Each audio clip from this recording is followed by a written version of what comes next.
Ating okay ngayon, Kuya Kim, dahil po kami po ay may problema ngayon. May problema, hawakan niyo po yung mic. Ayan, yan, umiyak agad si ate. Sige po. May problema po kami kaya ngayon. Ano pong problema po ate? Nadamay po yung aking anak no. Sa kaso po, gawa po ng mga barkada. Kasong rip daw po yun. Hindi naman po ni-rip ng aking anak. Natulog na po yung nangyaring iyon. Isa rin po yun ate sa dahilan kung ba't pinagpunta kasi nag-aalala ako sa inyo. No, yan po yung rason ko rin po ba't po ka nagbisita dito kasi nakita ko noon sa Brigada News po no, yung balita at sabi ko hala pamilyar to. Pamilyar to. Yun ang nga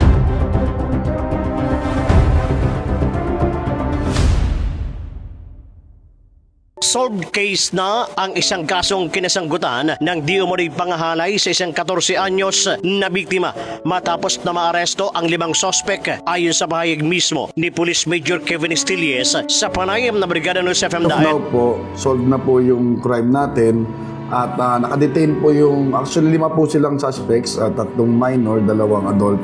Nakadetain na po yung 2 suspect natin na adult and yung 3 po is under the custody of MSWD. Sa panig ng 2 adult suspect, itinanggi nila ang paratang at iginiit na hindi sila sangkot sa insidente. Ayon sa kanilang pahayag sa news team, ang mga minor de edad umano ang umamin sa ginawa at handa raw tumistigo ang biktima upang linawin ang pangyayari. Sa pagsisiyasat pa rin ng news team, lumabas din na ang isa sa mga minor de edad ay dating karelasyon ng biktima. Nagkaroon umano ng inuman sa lugar na ito, malapit sa isang kubo sa tabing dagat kung saan sinasabing doon naganap ang insidente. Mga kabrigada, ito yung kubo na itinuturo na sinasabing nangyari, yung gang rape na itinatanggi naman ng may-ari ng bahay na ito na isa sa mga itinuturong suspect na nakakulong ngayon sa piitan. Pero yung mga minor de edad ayon sa ibang suspect ang siyang di umano'y nakagalaw doon sa sinasabing biktima. At umuusa dito sa kabila ng mga minor de edad ang sangkot sa isang krimen ito. Dito ay minarapat na hindi tukuyin ang lugar at mga pangalan na biktima at sospek para na rin sa seguridad ng mga minor de edad. Ganun pa man, pinabulaanan ito ng 2 nakatatandang sospek at sinabing wala silang direktang partisipasyon. Kasalukuyang inaalagaan ng MSWD ang 3 minor de edad habang inaayos din ang kanilang mga dokumento para mailipat naman sa pangalaga ng Provincial Social Welfare and Development Office, partikular sa Bahay Pag-asa para sa rehabilitasyon. Sa pagdasal din po natin pamilya nila ate, no, si ate na makayanan nila itong mabigat na pagsubok na pinagdaraanan nila ngayon at naway pagtulong-tulungan po natin, no? Kahit piso-piso pa yan o 5-5 pa yan, basta pag napagsama-sama natin yan, malaking tulong po yan at kaginhawaan sa pamilya lalo sa mga bata, no? Kaya bukas po ang ating channel, ang ating Facebook sa mga gusto pong mag-donate at yan naman po ay 100% po natin na ibibigay sa kanila, no?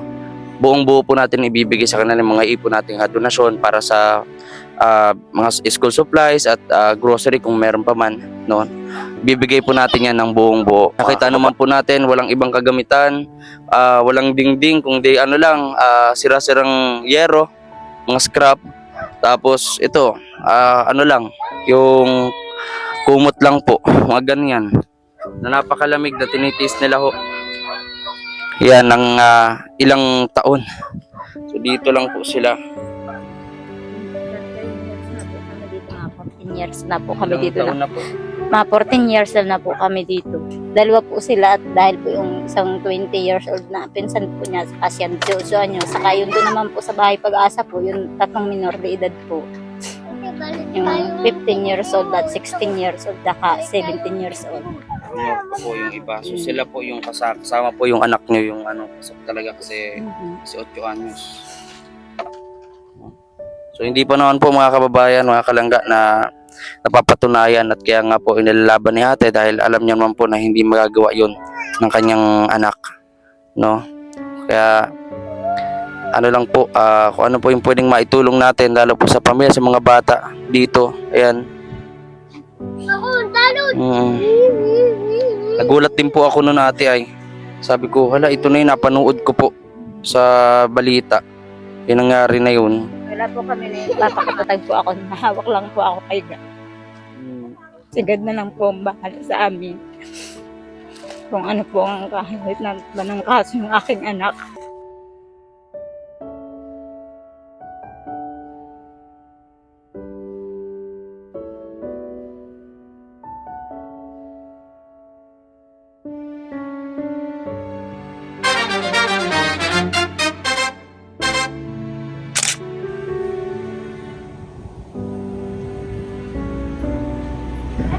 Hello po mga kababayan, mga kalangga, it's me again, VG Skim Official, at welcome po sa ating channel. Ito po, VG Skim Official.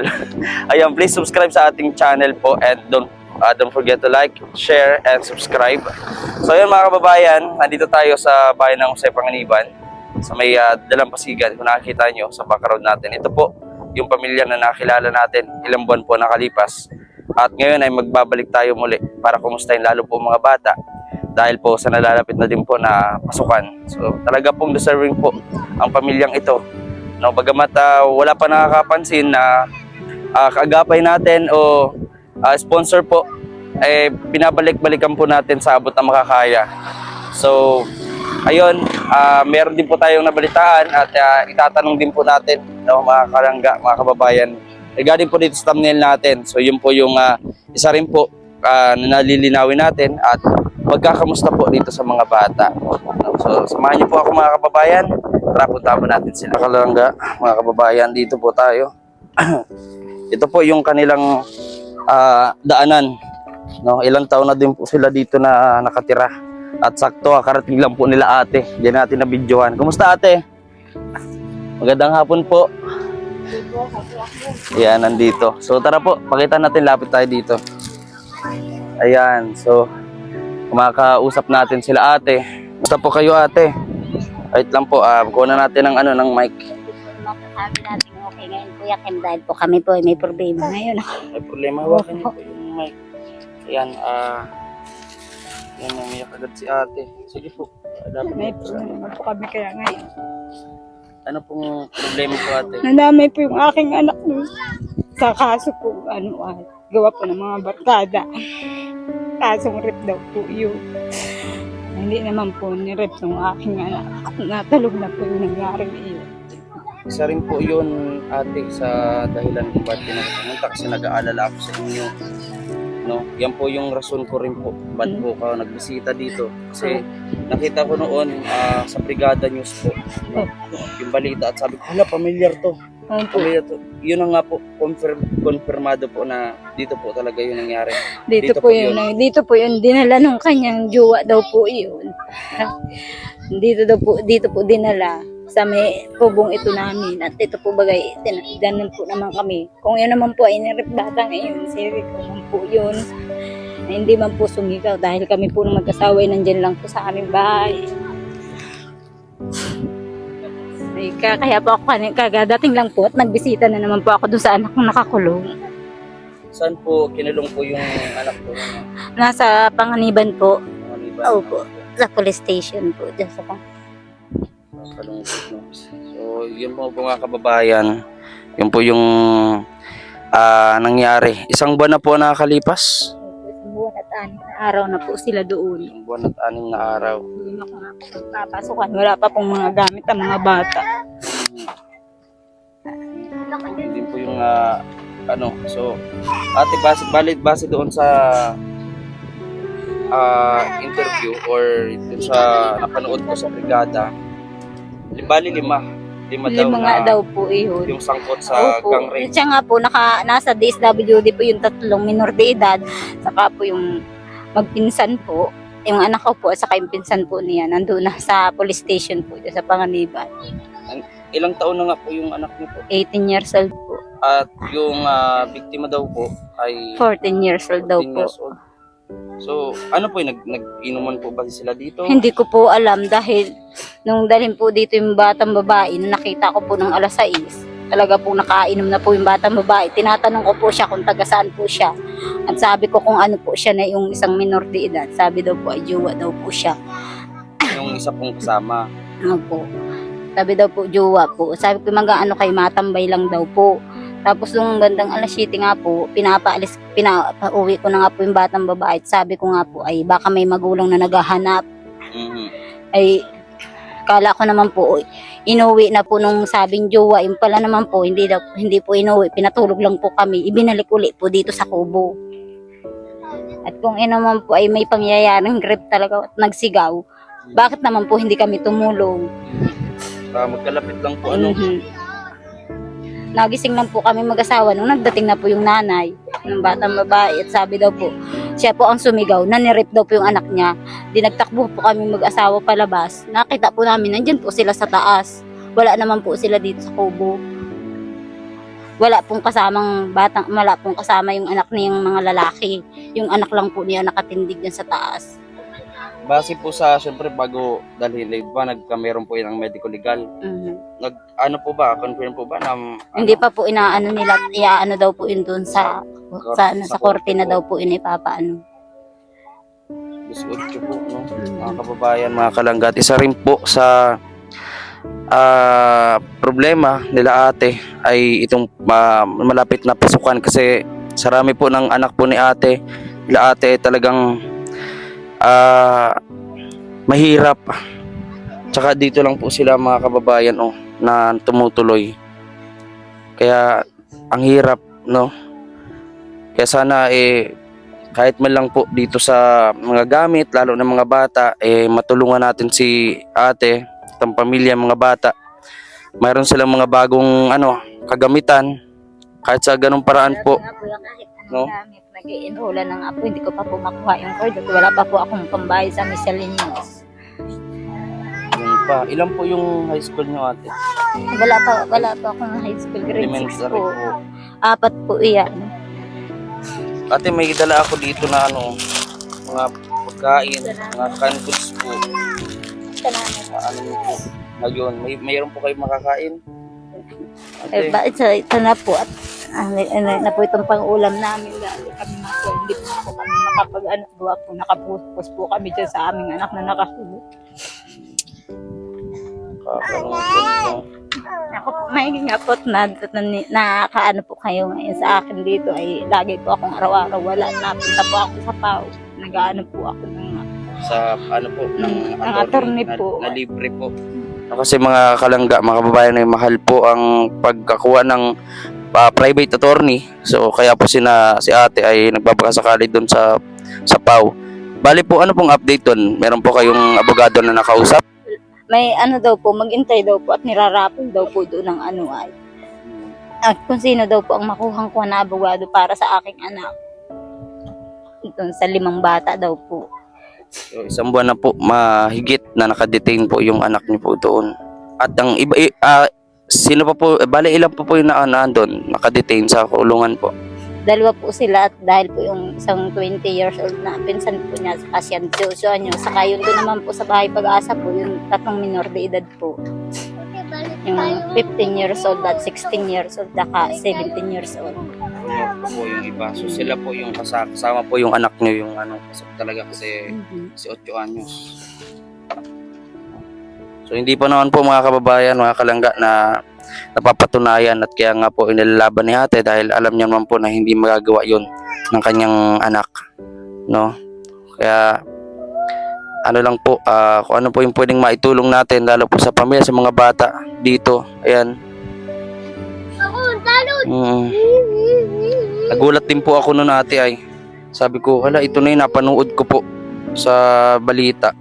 Yung nangyari na yun. Wala po kami nandun po kami sa PAO nung brigada po yun dito.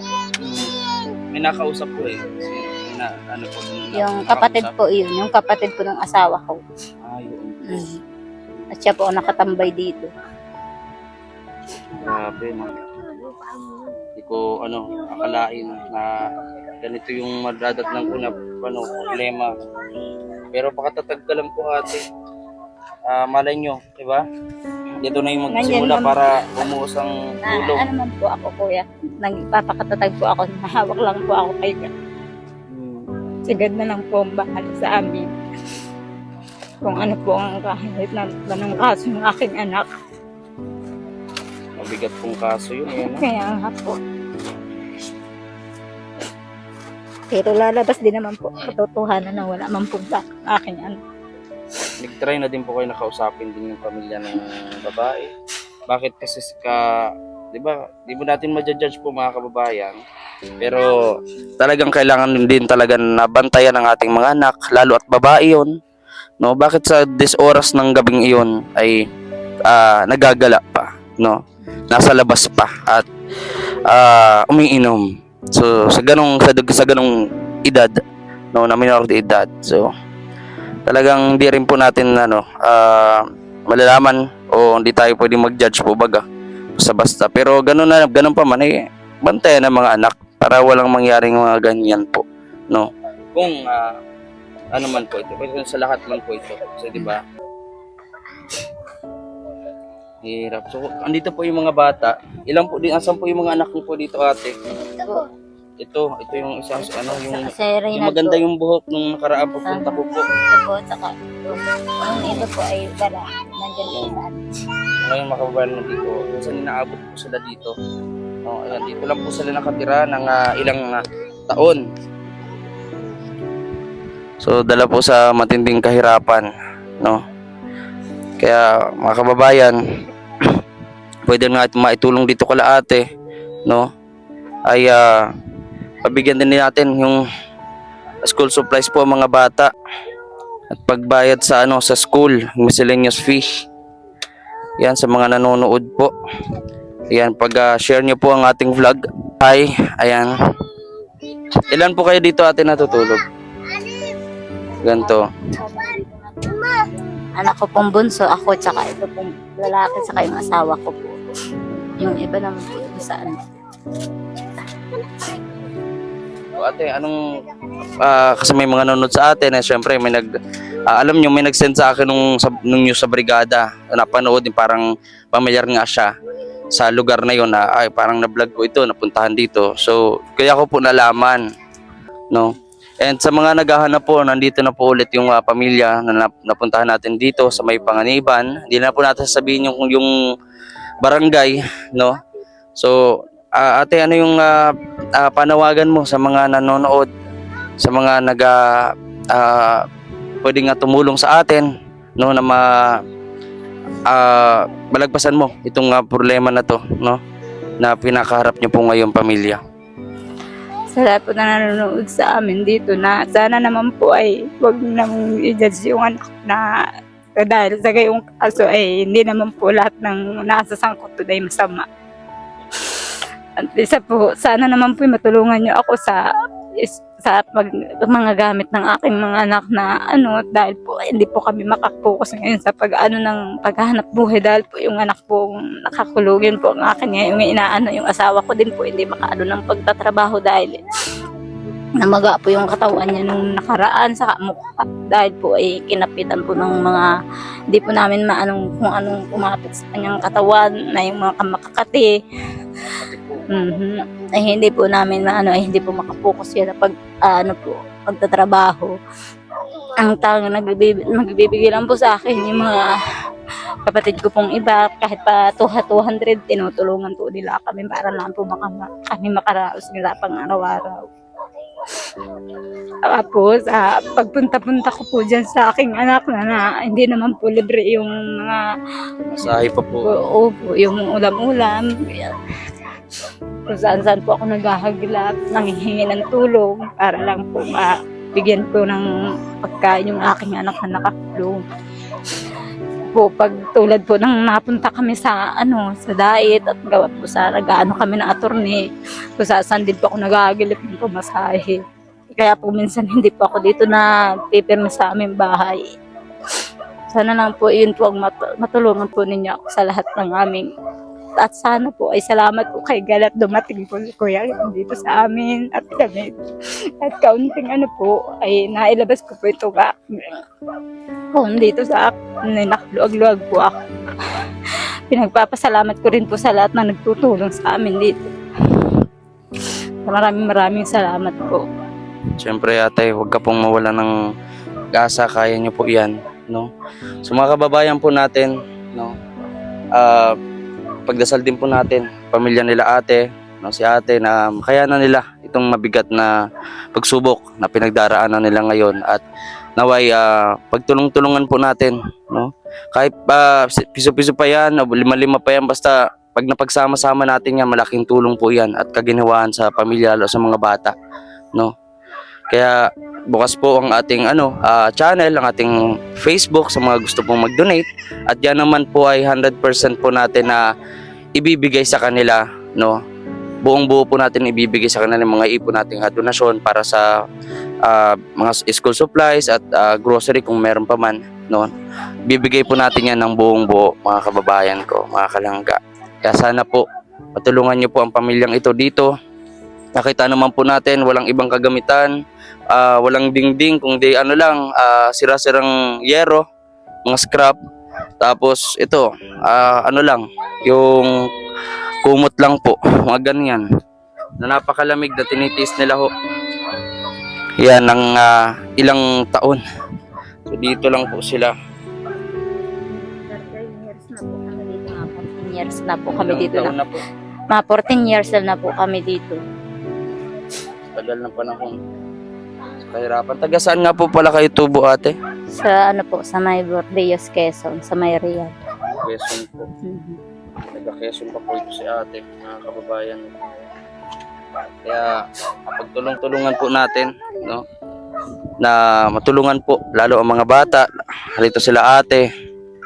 At talagang hindi po sila ngayon dahil nga sa pagkakakulong ng kanilang anak, nakadetain po ngayon, at hindi pa po yun wala pa pong hindi pa guilty kasi inaano pa, no?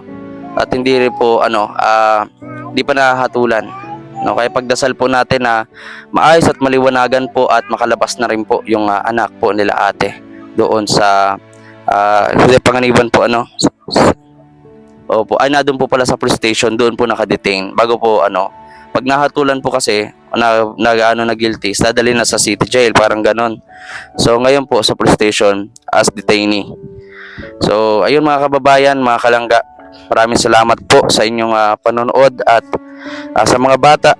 Ayan, ilan po yung mga bata dito sa inyo? Ito yung bunso po. Ito yung bunso. Hello ka.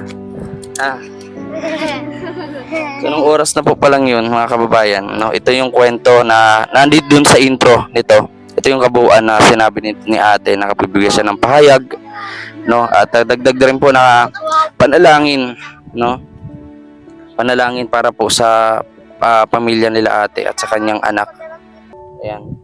Paano ate? Nag-update lang din talaga ako at sinisip ko nga magpapasukan ngayong June, babalik sa pag-aaral ng mga bata. At saan mo ate, nagagawin ko po ang lahat para bago magpasukan Namumroblema nga po ako, Kuya Kim, dahil po wala po kaming wala pa man pong bag, kahit po mga wala pa po yung mga anak ko dahil magpapasok na po ngayong pitya 5 po. next week na po. So, parang second week pa ang second week pa. 2 linggo pa bago po ang pasukan, mga kababayan. Sa unong brigada. Hindi pa nga po ako makaanot kahit po wala pa po akong pambayad sa mga nila. Hindi ko pa nga po makuha ang card nila. Kahit di pa ako nakakabayad po sa miscellaneous. Yun mga kababayan, mga kalangga ate, maraming pong salamat at babalik po ako agad-agad once na po na makalikom na po tayo, no, para po sa gagamitan ng mga bata, no. Ayan po, dito lang po sila nakatira, mga kalangga. Ikot natin itong camera dito, papakita ko po sa inyo. Yan sa ating kinakatayuan ngayon. Ito po yung pinaka likod nila. So ito naman yung pinakabahay nila po, mga kababayan, na kung saan dito ron din daw po sa bahay na ito nangyari yung sinasabi di umano, no? Di umano kasi hindi pa natin sigurado, no, at pag-uusapan pa nila sa korte. So ayan mga kababayan ko, maraming salamat po sa inyong lahat. Ito po si VG's Kim Official. Yan, nakakalungkot na balita. Pero ganun pa man po, no, panalangin natin ang pamilyang ito, and sa mga bukas po ang puso, no, bukas po ang palad na tumulong sa atin, tumulong sa pamilyang ito. Maraming salamat po agad sa inyo pong lahat. Ayan, God bless po sa ating lahat. Hanggang dito na lang po yung vlog natin. God bless po.